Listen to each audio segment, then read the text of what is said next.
The Hezbollah organization is denying responsibility for 3 rockets that were fired at northern Israel. Now, this is an interesting development, first of all, because it's the first time that we've had rockets fired out of Lebanon at Israel for months and months. And they've had this supposed ceasefire. As I've always said, the ceasefire was not ever between Israel and Hezbollah. The ceasefire was between Israel and the United States, brokered by Joe Biden, the Lebanese army, which is not exactly Hezbollah and somewhat against Hezbollah. Since this ceasefire took place months and months ago, Israel has continued to strike at Hezbollah targets inside Lebanon. The whole point of the ceasefire was to get Israeli troops out of Lebanon. Let's go back and recall the messaging we were getting out of the so-called experts about Hezbollah. Everybody was telling Israel before they got involved in the north, don't go north, don't attack Hezbollah. Hezbollah has 150,000 fighters. They've got enough rockets to fire 5,000 rockets a day for more than a year. They'll absolutely decimate Israel. Guys like Scott Ritter and Colonel McGregor were jumping up and down on that bandwagon, saying Hezbollah is far stronger than Hamas, and they will absolutely just devastate northern Israel. Well, as it turned out, they all got their fingers handed to them on a platter, and Israel was able to all but destroy Hezbollah. But they're not completely gone. And so when 3 rockets were fired at Metula, the first thing that happened before even Israel struck back was the Lebanese army went over there and tried to figure out where those missiles came from. Hezbollah immediately came out and said, it wasn't us. We didn't shoot any rockets. And it's very possible that it was not actual Hezbollah that did it. Believe it or not, there are tons of Hamas fighters in Lebanon. There are PIJ fighters in Lebanon. They have whole cells up there. And so it turns out that the Lebanese army, when they found the site where the rockets had been launched from, it was sort of a makeshift launch site. It was not manufactured rockets. They were sort of like homemade things. That didn't stop Israel from going ahead and striking at other rocket launchers that they were able to find. They blew up 3 or 4 things for sure. Now, for their part, the Houthis have been continuing to fire ballistic missiles. These are Iranian-made large missiles at Israel. If the Houthis are going to fire something at Israel, it's going to have to be well-made. Homemade stuff is not going to cut it when the missile's got to fly over 1,000 kilometers. But even despite the attacks from the United States and the warnings from President Trump and Israel that it would get much worse, the Houthis have been like, it's Yemen. You can't make it much worse. So they just are continuing to make a nuisance of themselves. Now, they haven't harmed anybody. The rockets are all shot down before they even get to Israeli airspace. But Iran is backpedaling like crazy right now. Iran is saying, we don't have anything to do with these supposed proxy forces. We don't tell them what to do at all. They're just all doing this on their own. We don't have anything to do with it. You can't blame us.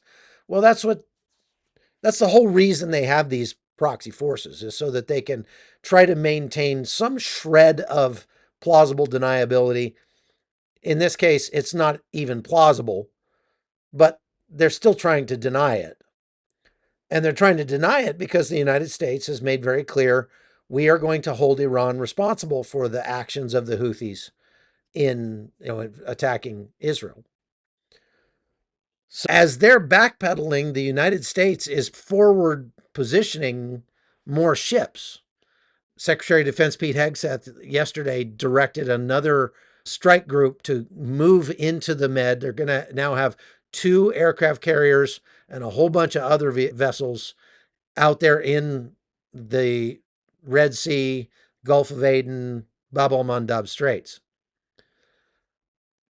Now, the Houthis' version of Baghdad Bob, the spokesperson Yahya Saree is his name, and he stands in front of a green screen someplace and gives his fiery speeches about the Houthis are doing great and we're accomplishing all our objectives and we're destroying Israel. And yeah, everybody's like, yeah, go away. Anyway, he came out and said that all airlines need to stop flying to Israel again. They've just resumed flights from all airlines in Israel. As far as I know, all of them have decided to come back. They just finally resumed service to Tel Aviv. And now the Houthis are saying, big mistake.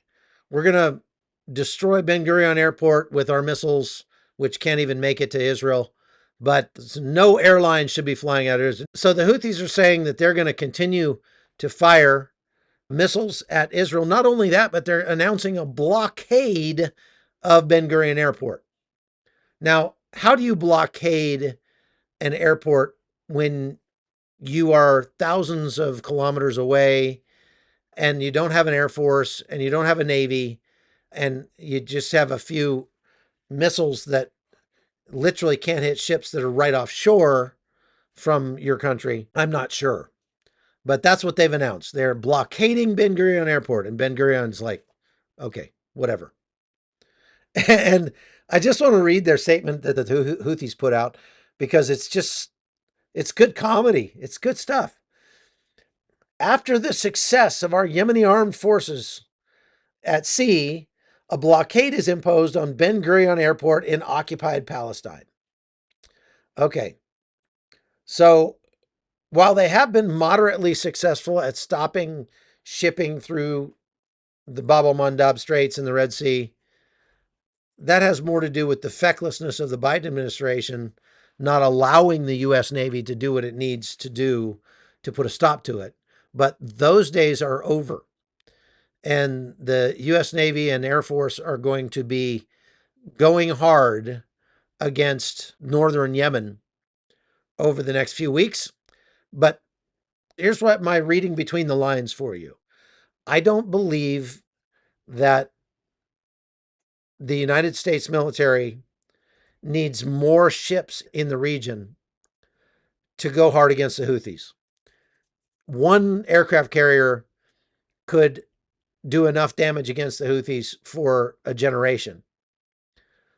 And we have not just one carrier there, we have multiple warships. Our allies have warships out there, the UK, France. There's all kinds of ships in the region. It's just that up until now, they've been only playing defense and trying to shoot down the various drones and missiles that the Houthis are launching.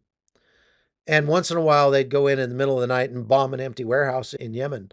But now things have changed. And we're flattening whole sections of Sana'a, the capital of Yemen. Any industrial sector in Sana'a is done. Game over.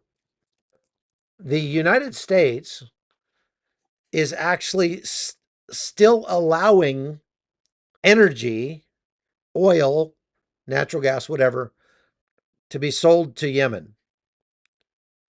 Now, I don't quite understand this, but according to the news, the United States will continue to allow ships carrying oil to go dock in Yemen, even though their ports are all but destroyed,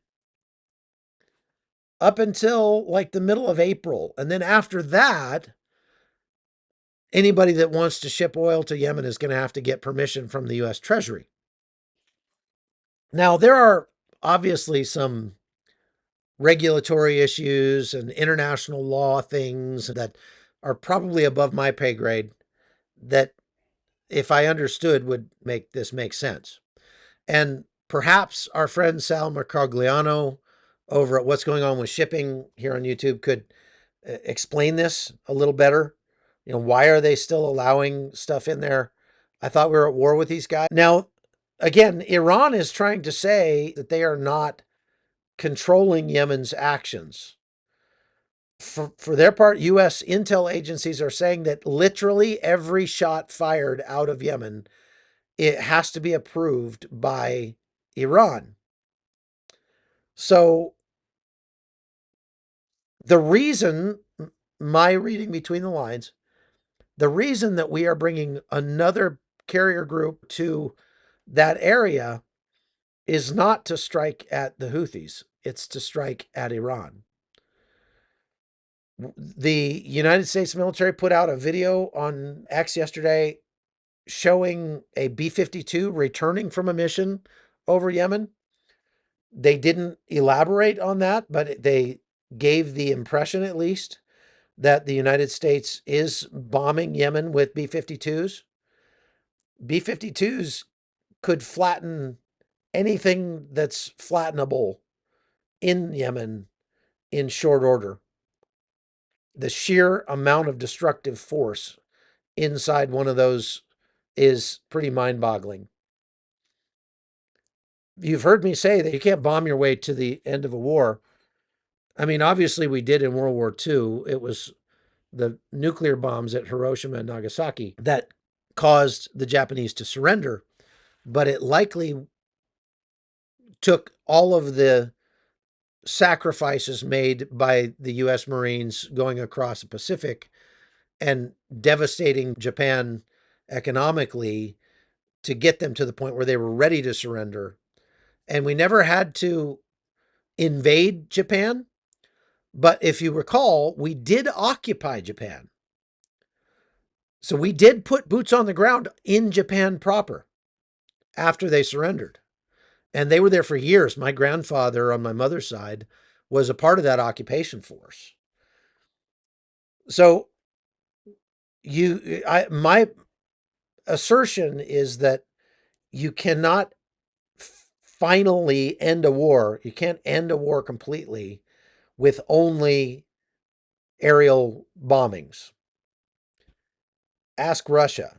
Russia's been mercilessly bombing civilian centers across Ukraine for 3 years.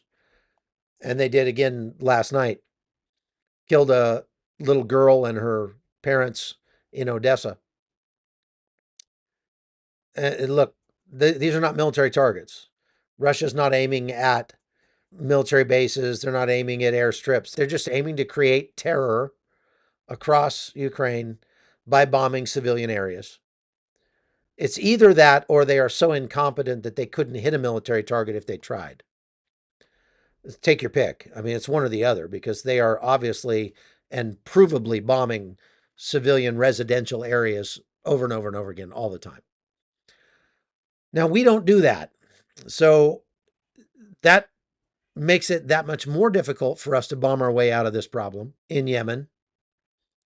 We could send salvos of B 52s dozens of times a day over Yemen and just carpet bomb that country into oblivion. And we still would not finally end this conflict without putting boots on the ground. And nobody has the stomach for that in the United States. So even if it was boots on the ground, once we bomb them into submission, we still are going to have some sort of accountability inside that country. Otherwise, we end up with another Afghanistan. American people, by and large, are not willing to employ U.S. ground troops pretty much at all anymore, ever. There's very little that if you say we're going to deploy U.S. ground troops along the U.S. southern border to stop illegal immigration, Americans are all for that. But putting American troops on the ground in combat anywhere else in the world, right now, there's just not the stomach for it. And if there's not the American people's stomach for it, then there's not going to be the political will to do it. And so the U.S. military is left with precious few options if they want to try to reopen the Suez Canal. And those options include billions of dollars worth of bombs being dropped on a place that's essentially just a giant dirt parking lot. The people there are so inured to hardship and hunger that this is not that much worse than what they face on a regular basis. It's actually probably makes their lives just a little more exciting. And I'm not trying to be ironic in saying that or sarcastic. I'm saying that like there are pictures out of the bombings taking place over Sana'a, and the Yemeni people are just standing around out there trying to film it with their phones or whatever. Obviously, it is creating hardship for a lot of people. It bears repeating, and I will always continue to repeat this. Every single bit of destruction and hardship that's brought on the Yemeni people is the direct responsibility of the Houthis and Iran, and is not the fault of the United States military. If you go out and slap a tiger, don't be surprised if the tiger turns around and swipes your head right off. If you go to chuckholton.com, we're putting up a lot of extra content over there and summaries of these lives in writing so that you can get all the pertinent information without all the extra fluff. And if you want to share it with your friends or coworkers, whatever, you can point them to the links over at chuckholton.com. You can also sign up to be a supporter over there and get lots of extra stuff like documentaries and books and movies and things that I put out on a semi-regular basis over there. I highly recommend you do that. When we do lives on locals, there are no ads. And so if you're going to subscribe, go subscribe over there and you'll be able to watch without any ads and then nothing to complain about. Also, if you're not a subscriber to the Hot Zone, why not? It doesn't cost you anything and you can get notified before we go live so that we can have conversations in the chats. I really enjoy that a lot. Thank you for watching. Make sure, again, go subscribe over at chuckholton.com. I'm trying to get over 20,000 subscriptions and we're getting close. We're getting close. So go over there and subscribe or become a supporter. You can, buy me a coffee every month and keep me doing what I do. Thank you for watching. We'll see you again next time.